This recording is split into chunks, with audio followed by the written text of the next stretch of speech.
चना दाल और कैप्सिकम की सब्जी आज हम बना के तैयार करेंगे। ये बहुत जल्दी बन जाता है। अगर हमारे पास भिगोई हुई चना दाल ऑलरेडी है तो 10 मिनट के अंदर हम इसको बना के तैयार कर सकते हैं। कम तेल मसाला में और कम टाइम में इसको हम बना के तैयार करेंगे। चलिए रेसिपी शुरू करते हैं। अगर आप मेरे चैनल पे नए हैं तो प्लीज़ मेरे चैनल को सब्सक्राइब करें और राइट साइड में जो बेल आइकन है उसको क्लिक करके ऑल नोटिफिकेशन बेल का ऑन करें। फिर मैं जो भी वीडियो अपलोड करूँगी वो आप लोगों के पास नोटिफिकेशन के रूप में पहुँच जाएगा। 1 कप चना दाल को मैंने 5 घंटा पहले भिगो के रखा था। चना दाल को सब्जी बनाने से पहले अगर हम भिगो लेते हैं तो ये अच्छे से जल्दी कुक होके तैयार हो जाता है। तो 5 घंटा पानी में भिगोने के बाद मैं इसको 2-3 बार अच्छे से धो के लिया है।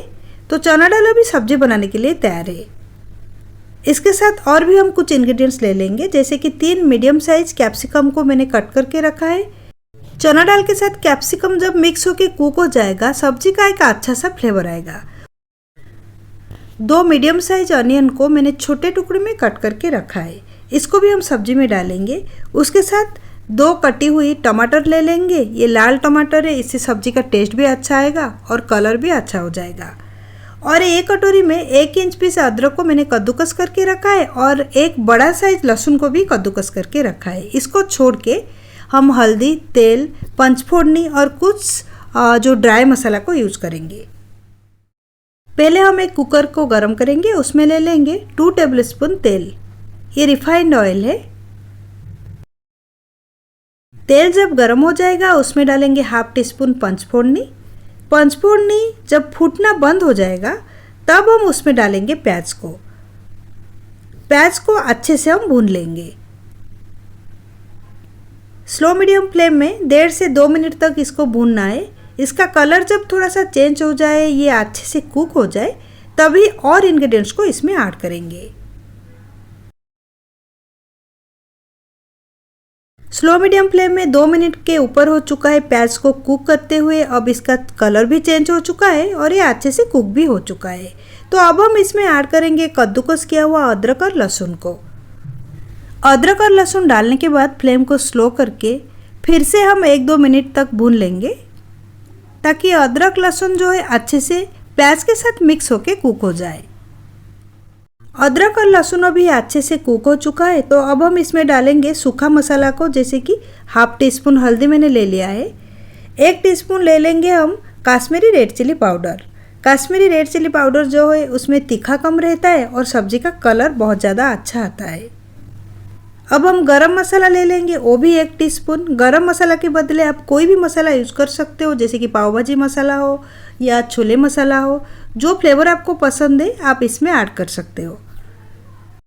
सूखा मसाला को ज़्यादा नहीं भूनना है, फ्लेम को हाई नहीं करना है। कुछ सेकंड के लिए ही इसको भूनना है, नहीं तो अगर हम हाई कर दिए फ्लेम को तो ये जो मसाला है जल जाएगा। फिर हम इसमें ऐड करेंगे कटी हुई टमाटर को। 1/2 टीस्पून नमक डालेंगे। स्लो फ्लेम में ही इसको हम कुक करेंगे। टमाटर जब तक सॉफ्ट नहीं होता है तब तक मिलाते हुए इसको कुक करेंगे। टमाटो जब सॉफ्ट बन जाएगा फिर हम अलग इंग्रेडिएंट्स इसमें ऐड करेंगे। 1.5 मिनट स्लो मीडियम फ्लेम में कुक करने के बाद अभी जो टमाटो है वो सॉफ्ट हो चुका है और आधा आधा खुल भी चुका है। इस टाइम हम इसमें ऐड करेंगे कैप्सिकम और चना दाल को।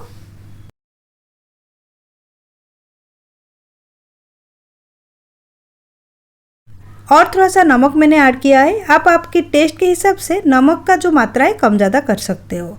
सारे चीज़ को मिलाते हुए फिर से हम इसको कुक करेंगे। फ्लेम को मैंने अभी हाई कर दी है।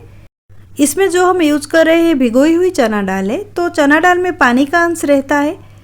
थोड़ा सा सूखा करने के लिए इसको हम पहले कुक करेंगे। जब चना दाल, कैप्सिकम और सब मसाला मिलके सूखा बन जाएगा तब हम इसमें रसा के लिए पानी ऐड करेंगे। कुछ मिनट्स के बाद चना दाल सूखा हो चुका है। आप देख सकते हो इसमें पानी का अंश भी बिल्कुल नहीं है। तो अभी हम इसमें पानी ऐड करेंगे। 1-1.5 गिलास पानी में दे रही हूँ। आपकी पसंद के मुताबिक आपको जितना रसा चाहिए आप उसी हिसाब से इसमें पानी ऐड कर सकते हो। ये दिख रहा है तो पानी ज़्यादा, लेकिन कुक होने के बाद जो चना दाल है ना वो सोख कर लेता है पानी को उबलने के बाद। और थोड़ा सा पानी इसमें दे देंगे और आधा ग्लास पानी इसमें मैंने ऐड किया है। अभी हम कुकर की कवर को बंद करेंगे और स्लो मीडियम फ्लेम में इसको कुक करेंगे। कुकर से 2 व्हिसिल आने के बाद हम फ्लेम को बंद करेंगे। फिर कुकर को 10 से 15 मिनट तक छोड़ देंगे। कुकर से जब भाप चला जाएगा फिर इसको हम खोलेंगे। कुकर से 2 सीटी आने के बाद मैंने फ्लेम को बंद करके 15 मिनट तक इसको छोड़ दिया था। अभी इसमें बिल्कुल भी भाप नहीं है, तो अभी हम कुकर को खोलेंगे।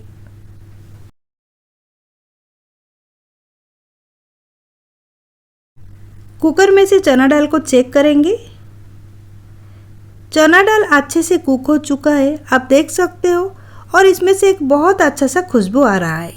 तो अभी हम इसमें कटी हुई धनिया की पत्ता थोड़ा डाल देंगे ताकि जो सब्जी है और भी ज़्यादा फ्लेवरफुल हो जाए और टेस्ट में अच्छा लगे।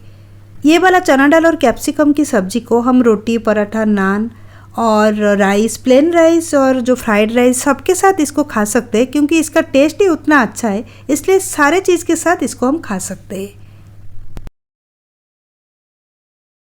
इसमें हमने बहुत कम तेल मसाला यूज़ किए हुए, आपने खुद देखा है, लेकिन कैप्सिकम और चना दाल मिलके जब कुक हो जाता है तो उसका एक फ्लेवर बहुत बढ़िया सा आता है। सेम प्रोसेस में आप भी एक बार घर में ज़रूर बनाएं इसको।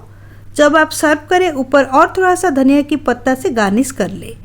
ये रेसिपी आप भी एक बार ज़रूर ट्राई करें। रेसिपी के बारे में आपके मन में जो भी क्वेश्चन है कमेंट सेक्शन में शेयर करें। इस तरह की बहुत सारे रेसिपीज़ के लिए मेरे चैनल को सब्सक्राइब कर ले और राइट साइड में जो बेल आइकन है उसको क्लिक करके ऑल नोटिफिकेशन बेल को ऑन करें। ऑल नोटिफिकेशन बेल को ऑन करने से मैं जो भी वीडियो अपलोड करूँगी वो नोटिफिकेशन के रूप में आप लोगों के पास पहुँच जाएगा।